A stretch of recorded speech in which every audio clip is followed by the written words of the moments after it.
what got you excited to come to the Trump rally today? He's a good man. I love him. We need him. He saved the country.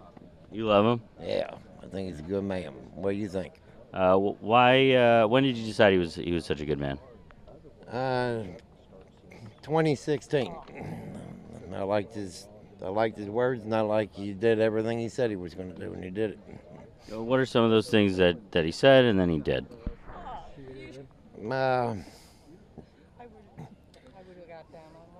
Maybe just one thing. One thing he said and then he did. He caught me off guard there.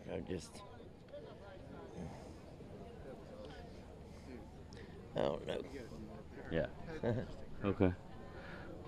If the former president's turnout at his Michigan rally is any indication, more and more of his supporters must be asking themselves that same question and coming up with no answer. Lena, you're noticing something interesting inside that venue where you are. What is it?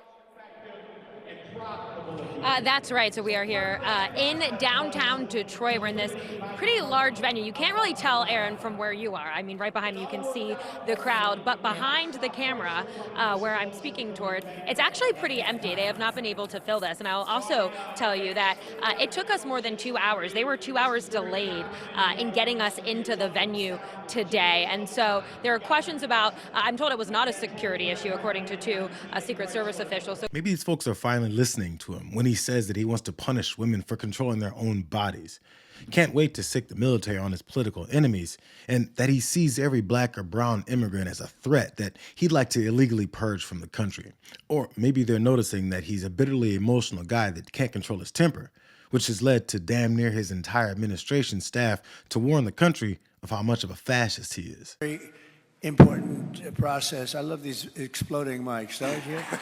No, it's good for emphasis, It explodes every time. Yeah, right. It explodes every time you're about to make an important point, so it's okay. It's not bad. I don't know. Normally I say don't pay the guy that supplied the mics, Normally he'd say don't pay the guy, but this time he said don't pay the guy. He's so angry and worried lately, he feels like his grasp on Fox News is slipping away too. You know the difference? In the old days, you never played negative ads. In other words, when I leave here, I'll then be hit by 5 or 6 ads. And in the old days, you never had Ian Fox Sams. News? Yeah. Well, in the old days. But in the old days, which wasn't so... when I leave, I'll have 12 people from Kamala on, and, pretty much unopposed. For 19 days, I don't think we should do that anymore. I think you shouldn't play negative ads. It's very tough. You do a show, and I complain all the time about it. I love complaining. I like to have everything perfect. But when I leave here, I'll have 200 people from because they buy time on Fox. And, by the time you do it, you say, what are you doing? It's sort of a net, right. neutral. Well, we'll see what happens. So the guy that rails on how foreign leaders can't wait to outthink and play Kamala Harris can't get past a conservative network not handing over editorial and ad sales decisions to him because seeing any pushback or oppositional voices hurts his feelings. It was a not-so-subtle warning to Fox that if they don't get in line behind his fascist dreams, he could be threatening their ability to broadcast too. I think ABC took a big hit last night. I mean, to be honest, they're a news organization. They have to be licensed to do it. They ought to take away their license for the way they did that. That's election interference. They're interfering with the election. Am I right? They should lose their license. And 60 Minutes should be taken off the air. When you can't control yourself or expect all your blunders and failures to continue to be covered up by everybody else, of course you'd see tough questions about the things that you did before to be unfair. Shouldn't every Republican that supports this guy be asked why they're in favor of censorship? Because he keeps telling us, to our faces, that he's a thin-skinned liar that can't handle it when confronted with the truth. His worst nightmare is being exposed as the con man that he is to the people that have bought it for the past 9 years. Your New York Times colleague Michael Bender about the concern from Trump's advisors about his rambling campaign speeches, and so many of them have been totally rambling, and he writes this: they worry that Mr. Trump's impetuousness and scattershot style on the campaign trail needlessly risks victory. What are you hearing about this? There's been a concern about his speeches and the length of those speeches for quite some time. They've been trying for months to get him to shrink them down. If you compare, and Peter Baker talked about this, another colleague in a recent piece, The speeches were shorter in 2016, and they were less angry, and they were more coherent. They are concerned that voters are just going to see this sort of unfiltered, meandering version of Trump, and that it is going to damage him, because that is what gets picked up in local coverage much more than anything else. So why do you think his speeches are getting crazy like that? Well, I don't exactly think that his speeches were ever, the works of Shakespeare, right, in terms of being sort of straight and linear, but he has always meandered. He has always, drifted off into various tangents and so forth. I think he's very angry. I think that a number of things have happened this year. I think he was convicted in Manhattan. Then he had an assassination attempt where he was, millimeters away from losing his life. And then he suddenly was facing a new opponent, and I think he is disoriented by all of that. A disoriented and bitter former president that hasn't emotionally dealt with his loss in 2020 is concerned that he may face accountability for the first time in his life. He can't even go to the Al Smith dinner and recite jokes that someone wrote for him without showing how miserable he is. Looked at me and said, "Don't." Does anybody understand that? Yeah. I thought it was actually very good until just now.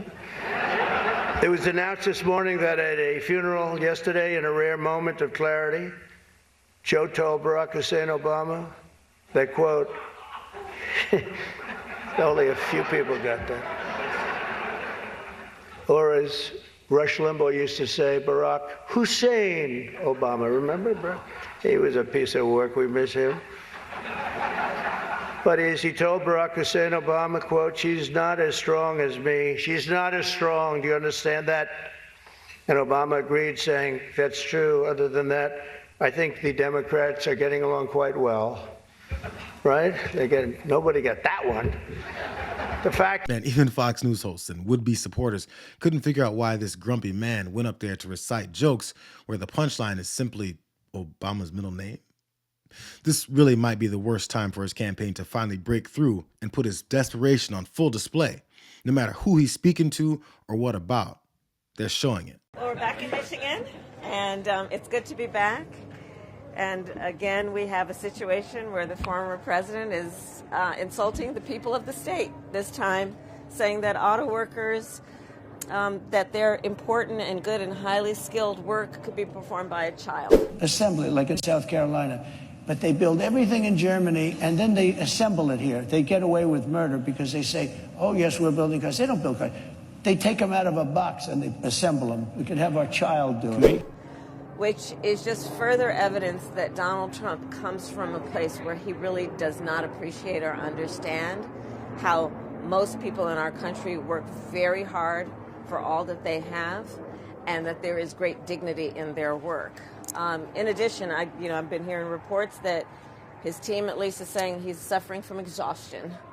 And that's apparently the excuse for why he's not doing interviews. And of course, he's not doing the CNN town hall. He refuses to do another debate. And, look, being president of the United States is probably one of the hardest jobs in the world. And so we really do need to ask if he's exhausted being on the campaign trail. Is he fit to do the job? And I think that's a question that is an open-ended question that he needs to answer.